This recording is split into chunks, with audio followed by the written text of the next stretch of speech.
Class, आज हम लोग लाइट का नया चैप्टर स्टार्ट करेंगे। डिस्पर्जन ऑफ लाइट, वर्ण विक्षेपण। ये डिस्पर्जन विक्षेपण किस चीज़ से पढ़ना है? प्रिज्म से। आप सभी जानते हो कि जो ये वाइट लाइट ऑफ सन है, सूर्य का श्वेत प्रकाश, ये 7 रंगों से मिलकर बना है विबग्योर। आप जानते हो कि जब ये प्रिज्म से पास आउट होता है तो 7 कलर में डिस्पर्स हो जाता है, विक्षेपित हो जाता है, जिसे आप विबग्योर कहते हैं। Violet, indigo, blue, green, yellow, orange and red. Is it clear? तो इन्हीं चीज़ों को हमें आज पढ़ना है। यहाँ पर हम जो सिंबल्स, संकेत इस्तेमाल करेंगे उनको आप समझ लीजिए। एन का यूज़ हम करेंगे रिफ्लेक्टिव इंडेक्स में। इसमें रिफ्लेक्टिव इंडेक्स में, जिसको आप अपवर्तनांक कहते हैं। कुछ बुक्स इसको म्यू से दिखाती हैं, तो कोई ऐसी बड़ी बात नहीं, आप चाहे एन से रिप्रेजेंट करिए चाहे म्यू से।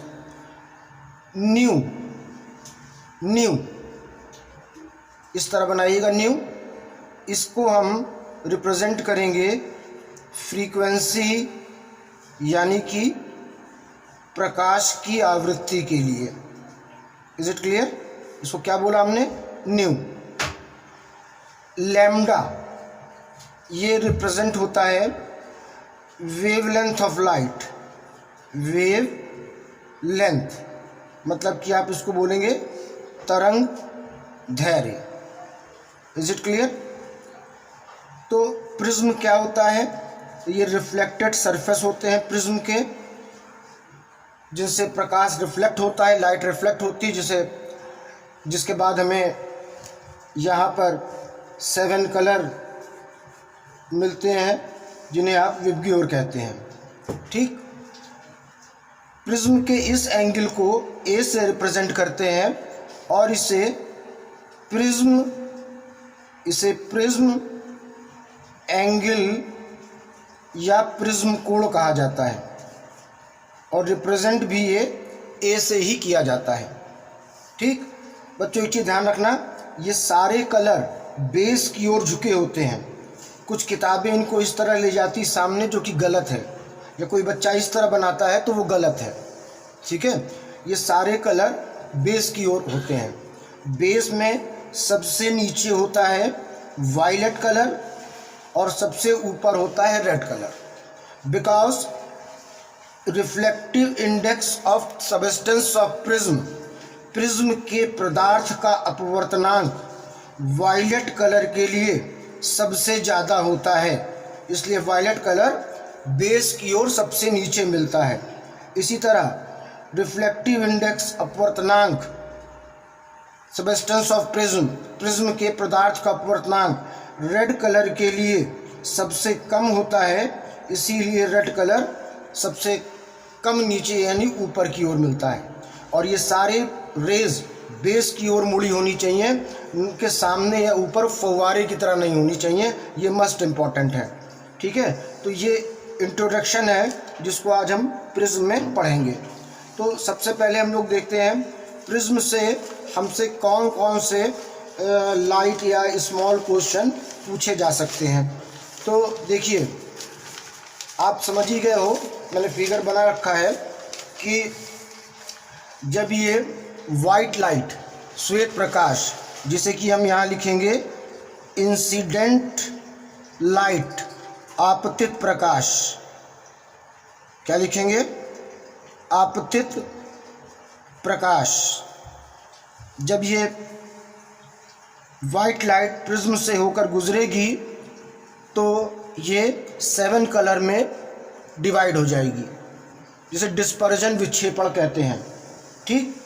और ये आपकी इमर्जिंग रे, निर्गत किरण भी कहलाएंगी। इमर्जिंग रे, निर्गत किरण भी कहलाएंगी। ठीक? तो ये सपोज करिए ये 7 कलर आपको मिल रहे हैं विबग्योर, बाकी कलर बीच में है, मैंने बनाया नहीं, आप क्रम समझ ही लीजिएगा। मैंने स्पेलिंग लिख दी थी। क्या स्पेलिंग लिखी थी? VIBGYOR।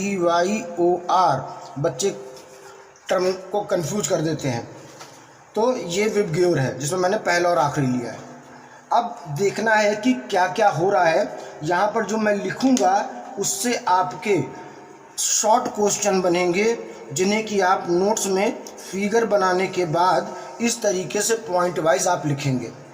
तो देखिए, सबसे दूर आपका वायलेट कलर आया है, ठीक। सबसे पहली बात तो जो ये हिस्सा है ये विजिबल है, मतलब आपको दिखाई दे रहा है, ठीक। ये स्पेक्ट्रम भी बोलते हैं। ये स्पेक्ट्रम का, विक्षेपण का, डिस्पर्जन का विबग्योर विजिबल पोर्शन है जो आपको दिखाई देता है। इसमें जो वायलेट कलर है, वायलेट कलर का रिफ्लेक्टिव इंडेक्स मैक्सिमम सबसे अधिक होता है, ठीक। फ्रीक्वेंसी, आवृत्ति, फ्रीक्वेंसी सबसे अधिक यानी मैक्सिमम होती है, लेकिन वेवलेंथ मिनिमम होता है, न्यूनतम होता है तरंग दैर्घ्य, ठीक। फ्रीक्वेंसी और वेवलेंथ में रेसिप्रोकल रिलेशन होता है। अगर फ्रीक्वेंसी मैक्सिमम होगी तो वेवलेंथ तरंग दैर्घ्य मिनिमम होगी। इसी ऑर्डर में आप ऊपर जाएंगे तो आप आएंगे रेड कलर के पास। तो रेड कलर का एन सबसे मिनिमम होता है, अपवर्तनांक सबसे कम होता है और फ्रीक्वेंसी भी सबसे कम होती है, मिनिमम होती है। Therefore lambda is maximum. ये विजुअल पोर्शन है जो आपको दिखाई देता है सूर्य के प्रकाश में। तो इसी पर ये 1 2 3 4 5 6 ये सब क्वेश्चन है जिन्हें आप पॉइंट वाइज लिखेंगे। इस तरह फिगर बना के लिखोगे तो आपको याद करने में आसानी होगी। तो बच्चों, अभी तक तो हम लोग बात कर रहे थे विजुअल पोर्शन की।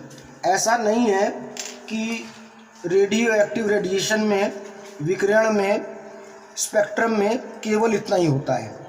आर के ऊपर भी रेज होती हैं जो हमें दिखाई नहीं देती हैं, यानी इनविजिबल, अदृश्य भाग होता है जो हमें दिखाई नहीं देता है। इसी तरह वायलेट के नीचे भी इनविजिबल,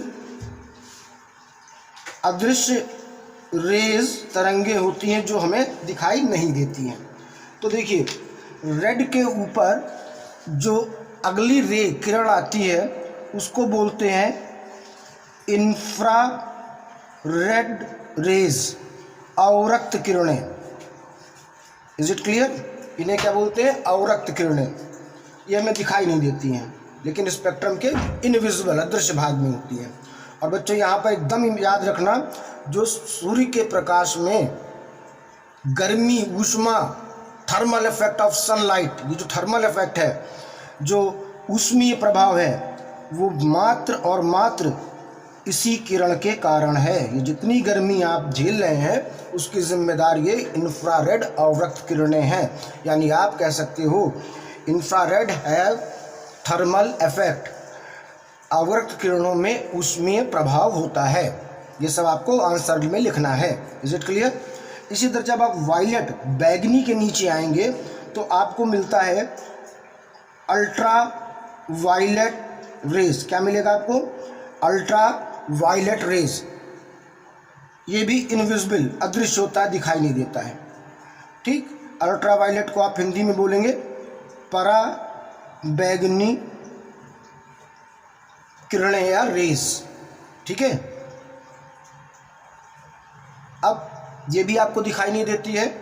जो स्किन कैंसर होता है, त्वचा में कैंसर, उसका कारण यही पराबैंगनी किरणें हैं, अल्ट्रावायलेट रेस। तो इस तरह आपके बहुत सारे छोटे छोटे इंट्रोडक्शन के क्वेश्चन बन गए हैं जिन्हें साफ सुथरा फिगर बनाकर आप यहाँ क्वेश्चन आंसर में करेंगे। सब आंसर आपके सामने हैं। Is it clear? अब थोड़ा सा हम लोग अपने टॉपिक पे आगे बढ़ते हैं। देखते हैं कि अब हम लोग पढ़ने जा रहे हैं एंगल ऑफ डेविएशन। इसको डेल्टा से रिप्रेजेंट करते हैं। किससे? डेल्टा से। इसको बोलते हैं विचलन कोण। क्या बोलते हैं इसको? विचलन कोण। Is it clear? अब देखिए फिगर मैंने पहले से बना लिया था। देखिए ये इंसिडेंट आपतित किरण है जो यहाँ पर 7 कलर में डिस्पर्स हो गई, विक्षेपण हो गया। सबसे नीचे क्या है? वायलेट, और फिर क्या है? रेड, बीच में बाकी और लोग। अब एंगल ऑफ डेविएशन क्या है? देखिए ये जो वायलेट इमर्जिंग रे थी, ये जो बैगनी निर्गत किरण थी, इसको बैकवर्ड यानी पीछे की ओर बढ़ा रहे हैं।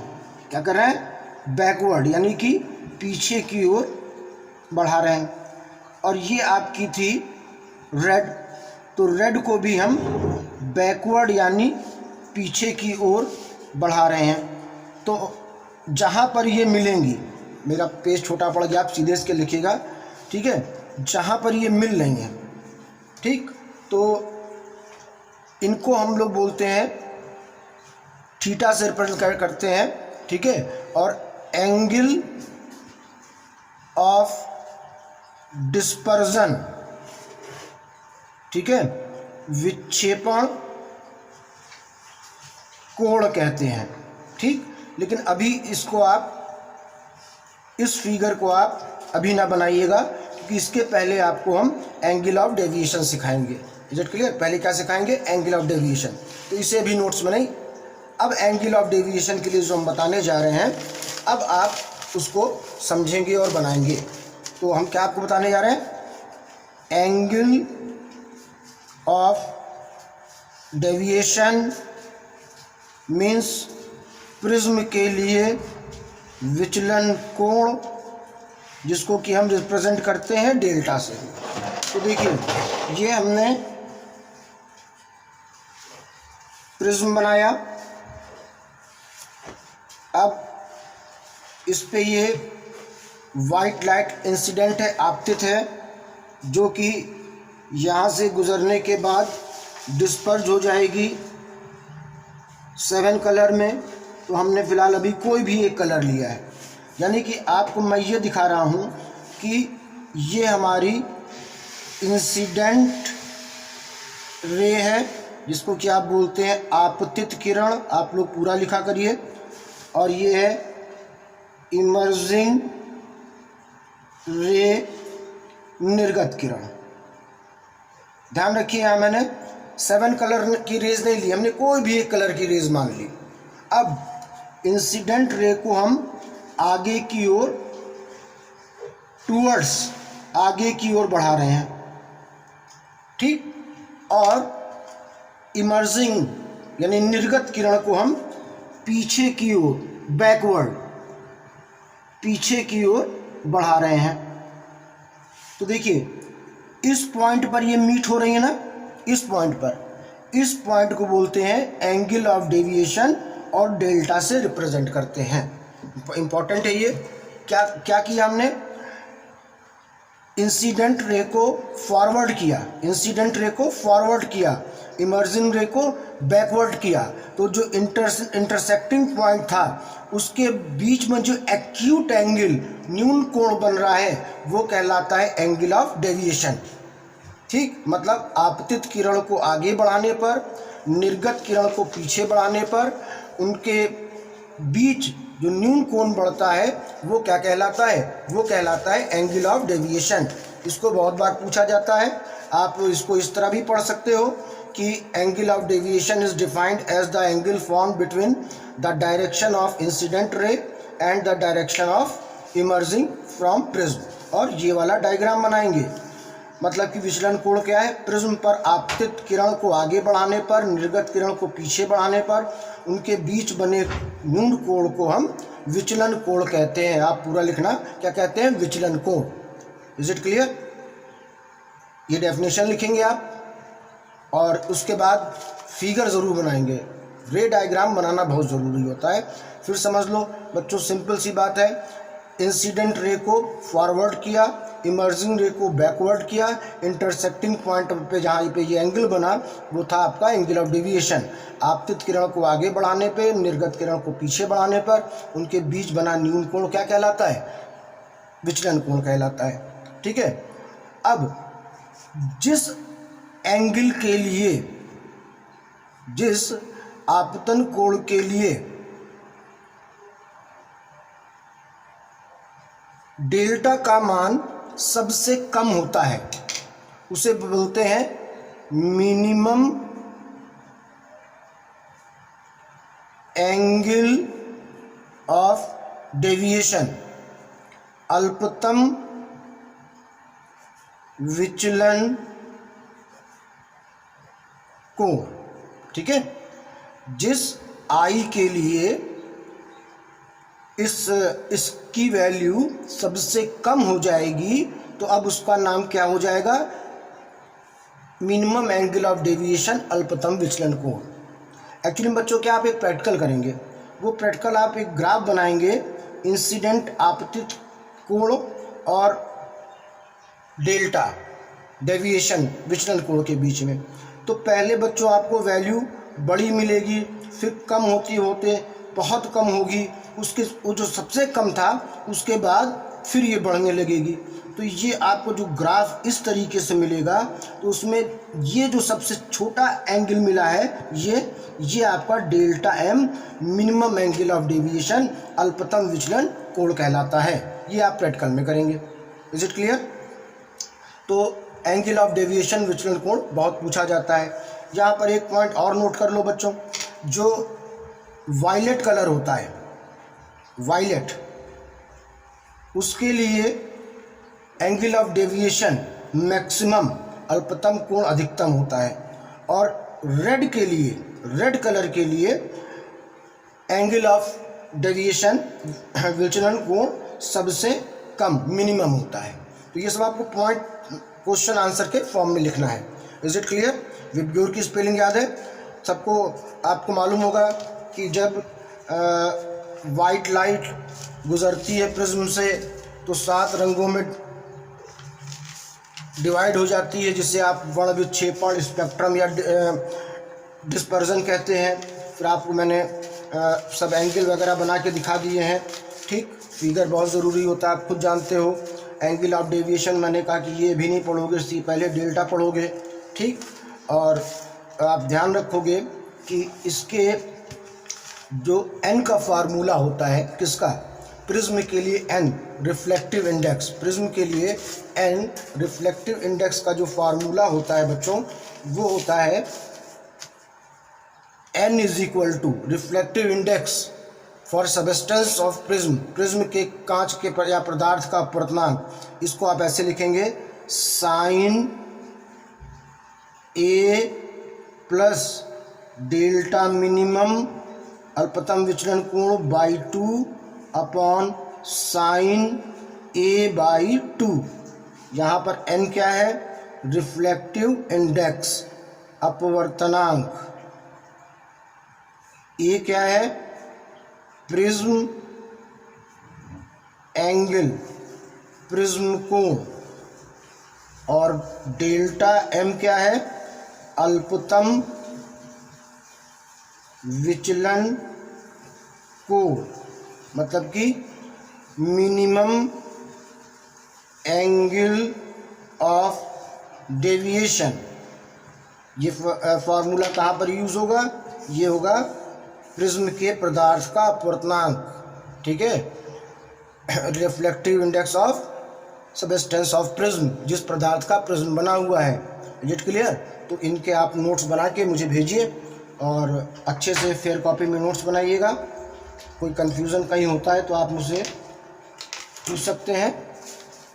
अपना फिगर आपको मालूम है, इम्पॉर्टेंट फिगर है, इसको ध्यान से समझना है। ठीक है, इस फिगर को बनाकर आपको एंगल ऑफ डेविएशन की डेफिनेशन लिखनी है। ये सब जो मैंने पॉइंट बनाए हैं ये इसमें आएगा, ये क्वेश्चन एंड आंसर में आप बना कर लिखेंगे। तो आप लोग फिर इस काम को करिए और अपना नोट सेंड करिए।